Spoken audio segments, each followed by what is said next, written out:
અહીંયા હું ટેન્શનમાં છું ને આ મેડમને ઊંઘવા સિવાય બીજું કંઈ કામ જ નથી. મીરા, હા ઊભી થા. સાગર બી ગઈ હું. આવી રીતે કોણ કરે? શું બઈ ગઈ? હા, મારી જિંદગી ગોટાળે ચડી ગઈ છે ને તને તને બીવાની વાત આલે છે. શું છે? શું થયું?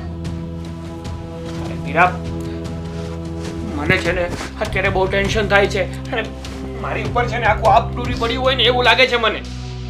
વેમમાં છો. આખું આબ તમારા એકલા ઉપર ન તૂટે ને. એ તૂટે ને તો ફરતે બધા ઉપર તૂટે. મારી ઉપર કઈ નથી એનો મતલબ એમ કે તમે ખોટા છો. મીરા, મસ્તીના મૂડમાં હું જરાય નથી. હા, તો હું ક્યાં મસ્તી કરું છું? હા તો શું? મારી વાતનો સીધે સીધો મતલબ રાખ, ઊંધો મતલબ ના લે. ઠીક છે, તમારી ઉપર પહાડ તૂટી પડ્યું છે તો જો મીરા, તને તો ખબર જ છે ને કે હું જે બિઝનેસ કરતો હતો એ ભાગીદારીમાં બિઝનેસ કરતો હતો. હા અને અત્યાર સુધી અમે જે પણ કંઈ કર્યું એ ભાગીદારીમાં જ કર્યું છે. હા. એટલે નફો નુકસાન પણ અમારા બંનેનું ભાગમાં વેચાતું હતું. ખબર છે. હા, અત્યારે છે ને થોડાક સમય પહેલા જે અમે આગળની પાર્ટી પાસેથી જે પણ કંઈ માલ મંગાવ્યો હતો ને એના બધા પૈસા બાકી છે. અને જે પણ કંઈ આવક આવી હતી ને એ પણ મારા ભાગીદાર પાસે છે બધી. આ તો ભાગીદારને ફોન કરો ને પૈસા મંગાવી લો ને. એમાં આટલું બધું શું ટેન્શન લ્યો છો તમે? અરે ઉકલી ગયો છે, હા? ઉઠી ગયો છે, ભાગીદાર ઉઠી ગયો છે. એટલે એમ નહીં, તો પૈસા લઈને ભાગી ગયો છે. હા? આવ્યો છે મને. તો એને ફોન કરો ને એને કયો કે બુદ્ધિ વગરના મારા પૈસા મને.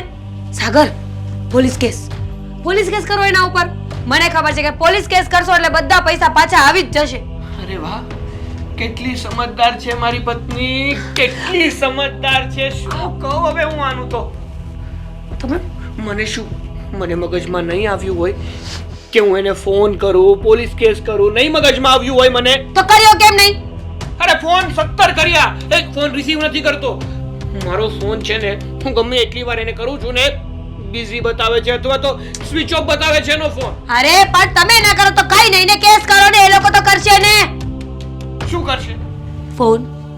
અરે વાહ, જાણે હું શું ધંધો કરતો હતો એ તો તને ખબર જ નથી. મારો જે ધંધો ચાલતો હતો ને એ લીગલી નતો ચાલતો, એ ઇનલીગલી હતો. અને જો મેં પોલીસ કેસ કરવાની કોશિશ કરીને તો આ બધામાં હું જ ફસાઈશ. તો હવે પૈસા જતા કરી દેશો? અરે. વિચાર કરો ને. અલગ થઈ હજી બહુ ટાઈમ નથી થયો. એક તો માંડ ઘરનું રૂટીન ચાલતું હતું અને એમાં હવે આ બૂચ લાગ્યું છે. હવે એક તો સમજાતું નથી. આ જેટલા પાસેથી મેં પૈસા લીધા છે ને ઉધાર, એ લોકો મને ફોન કરે છે અને ધમકીઓ આપે છે કે મને જો પૈસા નહીં આપ્યા ને તો તારી સાથે આ કરી નાખીશ. ફોન સ્વિચ ઓફ કર દો ને. અરે વાહ, આ બધા સ્વિચ ઓફ કરે ને એમ ના કરી શકાય. આમને ધંધા નથી થતા. બધાને જવાબ આપવા પડે છે. આ તમારે ઘર સંભાળવું છે ને એટલે તમને વધારે ખબર નથી પડતી. બસ શું છે? હા, તમને એ નડે છે ને કે હું શાંતિથી મારી જિંદગી જીવી રહી છું, આરામ કરી રહી છું. હું શું કરું? બિઝનેસમાં લોસ તમે કર્યો છે, ખોટો પાર્ટનર તમે ગોત્યો છે, બુદ્ધિ વગરના કામ તમે કર્યા છે. વાહ, સરસ. આવા સમયમાં પોતાના પાર્ટનર મતલબ કે પોતાના પતિને સપોર્ટ કરવાની જગ્યાએ એને સહાનુભૂતિ આપવાની જગ્યાએ મારતા નહીં. ખબરદાર હાથ ઉપાડ્યો છે તો ભૂલે જો કે હાથ લાંબો કર્યો ને તો આ વખત છે ને સામે મારી દઈશ. હજી કહેતા નહીં. મારી લે. હવે એ જ બાકી રહ્યું છે, તું એ પણ કરી લે. કારણ કે આ દુનિયા તો મારે જ છે. આ બધી કોરથી મારું જ ભૂસ લાગે છે. તો હવે તું પણ મારી લે એટલે તને શાંતિ થઈ જાય. સોરી. થઈ જશે. થઈ જશે. શું થઈ જશે? કઈ નહીં થાય. અહીંયા જિંદગીની વાત લાગી ગઈ છે મારી.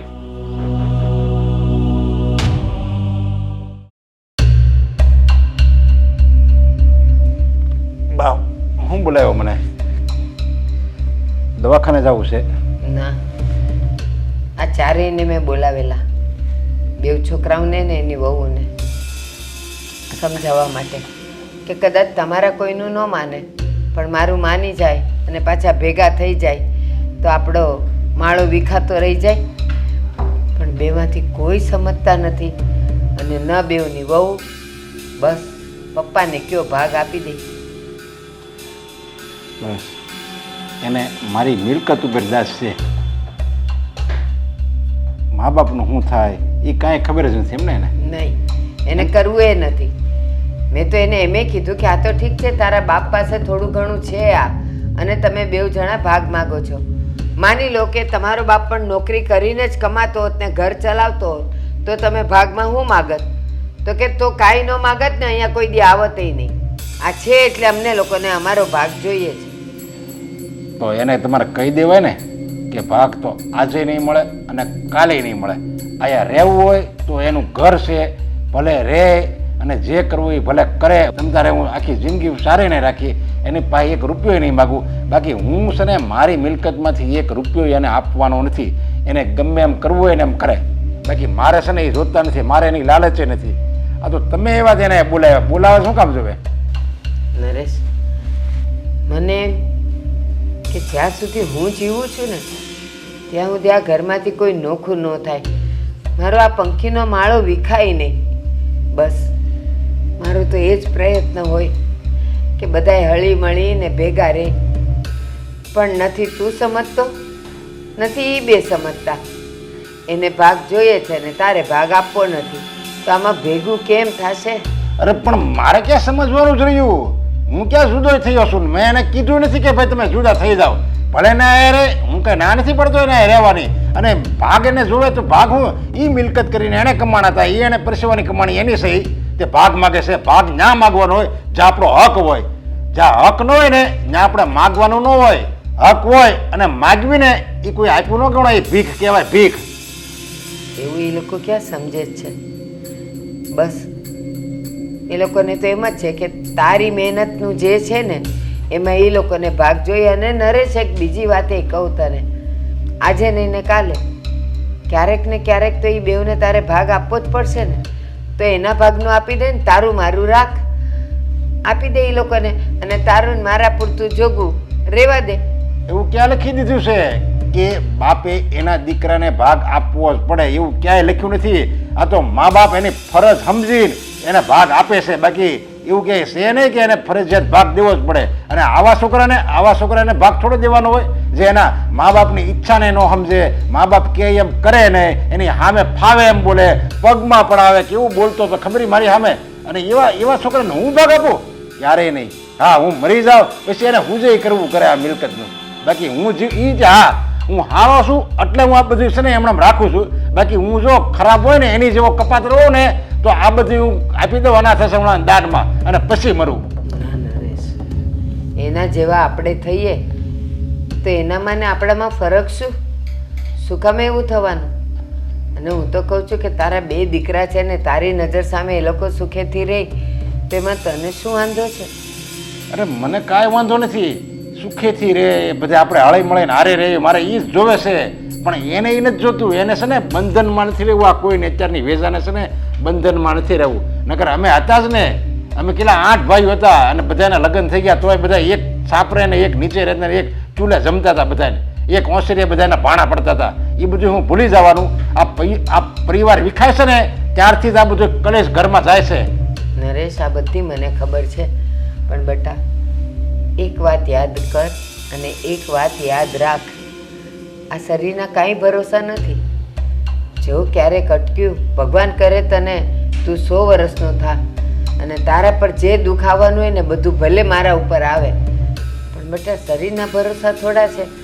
કાલ સવારે શરીર અટક્યું ને તો પૈસો કામ નહીં આવે, પરિવાર જ કામ આવશે. એટલે કહું છું એ લોકોને જોઈએ છે ને એનો ભાગ આપી દે અને આપણે બધાય ભેગા રહીએ. પરિવારમાં એવા લાયક દીકરા હોય ને એ કામ આવે. આ દીકરા હું તમને એમ લાગે છે કે મારી સેવા કરે? ના રે ના, આ કાંઈ સેવા કરે એવા નથી કોઈ. આ તો અમુકની બીમારી વધારે એવા છે, વધારી દે મારી બીમારી. ટાઈમે દવાઈ ન આપે, અરે પગ દબાવતો દબાવતો ગળા સુધી આવી જાય એવા બે કપાતર દીકરા છે. આ હું સમજો છો તમે એને?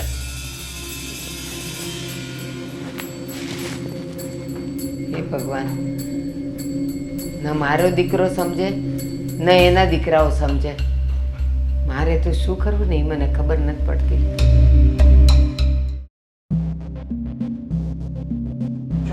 શું કરું?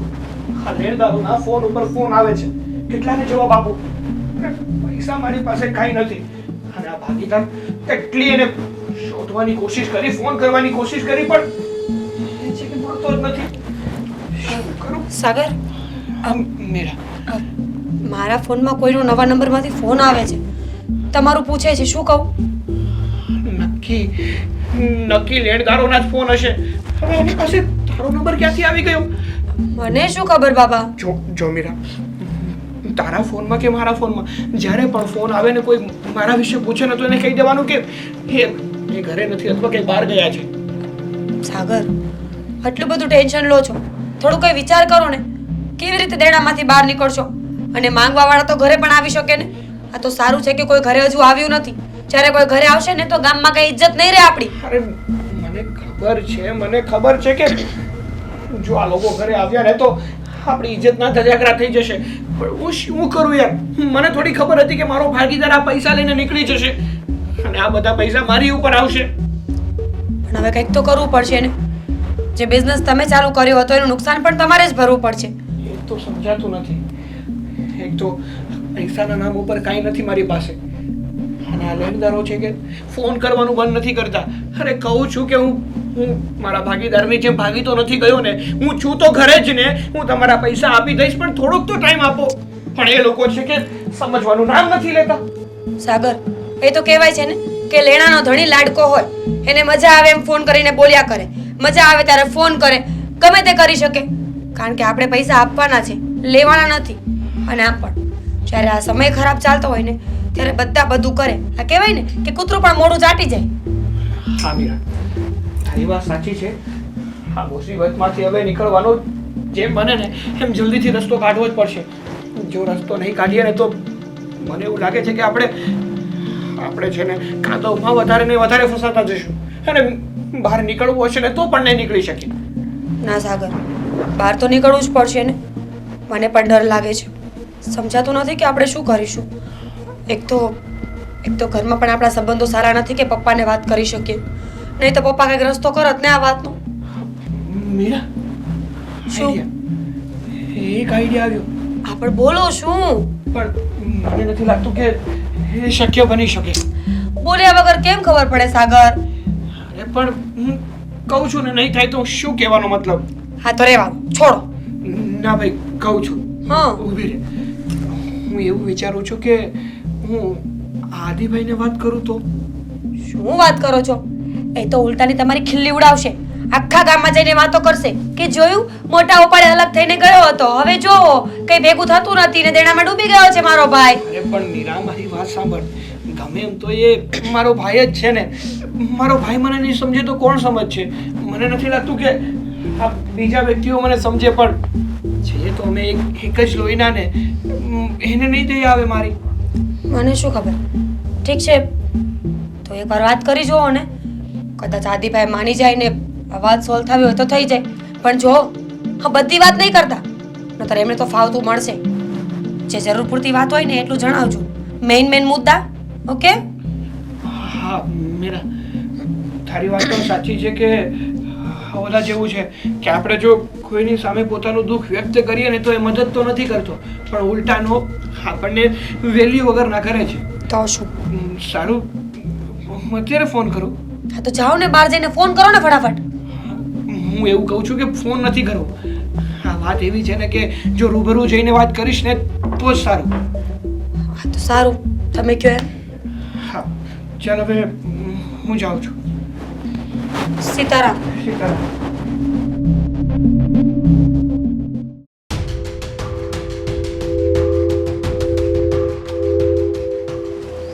અરે કેમ છો ભાઈ? મજામાં? હા એકદમ મજામાં. તું કેમ છે નાનકા? અરે કઈ ઘટે તમે? એકદમ મજામાં. હા હા હા, તો મજા તો કરવાની જ હોય ને. એમ પણ ઘર મૂક્યા પછીની તો મજા જ કઈ અલગ છે નહીં? અરે શું વાત કહું તમને. હા, જ્યાં સુધી એ ઘરમાં હતો ને ત્યાં સુધી તો એવું લાગતું હતું કે હું બંધીખાને હતો.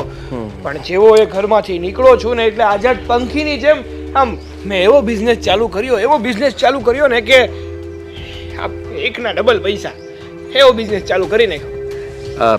એટલે કમાઈ છે કે ડબલ જ થાય? શું થાય છે શું? અરે કમાણી એટલે પૂછોમાં તમે. હા, કમાણીમાં તો હા ઢગલા બંધ પૈસા આવે છે ઘરે. સાચું બોલે છે? હા હા, હવે સાચું કહું છું. તમને તો ખબર જ છે ને કે મેં જે બિઝનેસ કર્યો હતો ઇમ્પોર્ટ એક્સપોર્ટનો, એમાં બહુ સારું એવું છે અને બહુ સારી એવી ઇન્કમ પણ થાય છે. સારું કહેવાય. આ ભગવાન તારું અભરે ભરે, બીજું હું, તારે તો કોઈની હોશિયાર નહીં કેમ? જરાય નહીં ને. હા પણ તમે કયો ને મોટા ભાઈ, હા તમે પણ બિઝનેસ કરવાના હતા તો શું થયું તમારા બિઝનેસ? રોકેટની જેમ ચાલે છે મારો બિઝનેસ. એટલે આ રોકેટ જે ગતિએ ચાલતું હોય ને એની કરતાં પણ ફાસ્ટ બિઝનેસ થાય છે. સાલો ધંધો એવો ઉપડી ગયો છે ને કે પાછું વળવાનો જોવાનો સમય જ નથી મારી પાસે કે પાછું વળીને જોઉં કે ન જોઉં.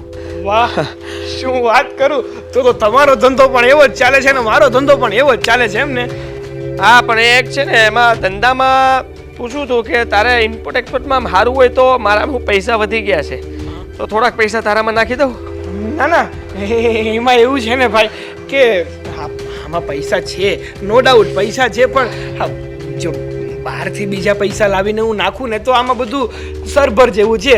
તમારે જો તમારો ધંધો તો આમ રોકેટની જેમ ચાલે છે ને તો હું ઇન્વેસ્ટ કરવા માંગુ છું. કરું? લાઈને એ જ જરૂર હતી પૈસાની, થોડીક આપને. ઇન્વેસ્ટ કરું? હા તો મારી હારવાર જોડે જઈશ. હું જે સ્પીડે જાઉં છું ને એની હારવાર તને લગાડી દઈશ. આ બે એક સાથે ઉડશું ને પડીએ નહીં ને ત્યાં સુધી ઉડતા રહેશું, પછી ખબર નહીં વિસ્ફોટ થઈ જાય તો. લાઈને પૈસા હોય તો આપને. પૈસા ભાઈ, હવે શું કહું તમને, પૈસા તો નથી. હે? હા હવે મારે તો સારું ચાલે છે ને, પૈસા તારી પાસે તો હોય જ ને. થોડા ઘણા રોકાણ કરીને મારા ધંધામાં. હું રોકાણ કરું આમાં? ખાલી કહેવાનું હતું ઇમ્પોર્ટ એક્સપોર્ટનું, બાકી કામ તો આપણું કંઈક બીજું ચાલતું હતું. અને જેટલા પૈસા નાખ્યા ને એમાં આવતા હતા નહીં ભાઈ, એવું નહોતું કે પૈસા નહોતા આવતા. પણ આ ભાગીદાર એવો નીકળ્યો ને કે હું કહું તમને, મારો બેટો માલ મંગાવી તો લીધો અને જેટલા પણ પૈસા હતા ને એ બધા લઈને રફુ ચક્કર થઈ ગયો. આ દેવામાં નાખતો ગયો મને. એ ભગવાન, તો તારો બિઝનેસ એ મારી જેવો ચાલે છે એમ કે ને? પણ ભાઈ તમારો બિઝનેસ તો રોકેટ જેવો ચાલે છે. તમારો રોકેટ મદદ કરો ને. રોકેટ જેવો બિઝનેસ કઈ ભાલ્યો છે? વાત કરે છે. હા તો તે ફાંકા ફોજદારી કરી તો મને એમ થયું કે હું કામ નમતું મૂકું, એટલે મેં થોડું વધારે રોકેટ હકાર્યું. બાકી સાચું કહું તો મેં તો વ્યાજબી રૂપિયા લઈને એક ધંધો ચાલુ કર્યો હતો. ચાલો ધંધો હાલ્યો જ નહીં, થાકી ગયો. ચાલો બેસીને હેન્ડલ મારીને થાકી ગયો, પણ ધંધો ઉપડ્યો જ નહીં. આ વ્યાજનું વ્યાજ ચડી ગયું છે. આ લેણદારો હવે તો ઘરે આવીને ધમકી મારે છે. આ રસ્તામાં ભાળી જાય છે તો એકાદ બે લાફાઈમાં જ લે છે. ચાલું સમજાતું નથી જિંદગી જીવવાની છે કે કરવાની શું છે હવે. મારી પણ કાંઈ આવી જ હાલત છે ભાઈ, મને પણ કાંઈ સમજાતું નથી. ઓલો તો જતો રહ્યો પણ હું આટીમાં આવી ગયો. હા, મને પણ લેણદારો ફોન ઉપર ફોન કરે છે, બધાને જવાબ દઈને હું તો કંટાળી ગયો છું. એક જ રસ્તો છે હવે. બોલો ને, કોઈ પૈસા આપે એમ છે આપણને? બોલો ને, ક્યાં જવાય આપણે? બોલો, કોઈ પૈસા નહીં આપે. મારી હારે ખાલી એક સૂત્ર બોલ. બોલો, હું રિપીટ કરીશ. પપ્પા. પપ્પા. પપ્પા. પપ્પા? હા.